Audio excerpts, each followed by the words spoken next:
Neabejoju, žinote falafelių, humuso receptą, bet šį kartą dalinuosi nauju avinžirnių tortilijos receptu, kuris yra be galo įdomus ir greitai paruošiamas, tinka tiek vakarieniai, gali būti kaip užkandis ar netgi vegetariškų pietų variantas.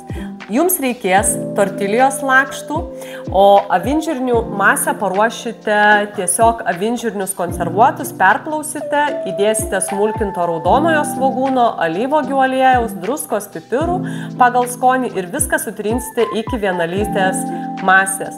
Ta masę užtepsite ant tortilijos lakštų ir kepsite iš vienos pusės tortilijos, tada apversite ir kepsite iš kitos pusės. Kai abi dvi pusės apkeps, tada išimkite iškeptą tortiliją ir ant jos uždėkite mėgstamus ingredientus. Aš dėjau susmulkintą, sutrintą avokado masę, dėjau rukolą, paprikas ir sulenkite šią tortiliją ir perpjaukite per pusę ir tiekite kaip užkandį, vežkitės į gamtą ir atminkite, avinžirniai nuostabus augalinių baltymų šaltinis, turi labai daug skaidulinių medžiagų ir naudingas mūsų organizmui. Neabejoju, tau patiko šis receptas, spausk like. Daugiau mano receptų rasi Sveikatai palankus LT.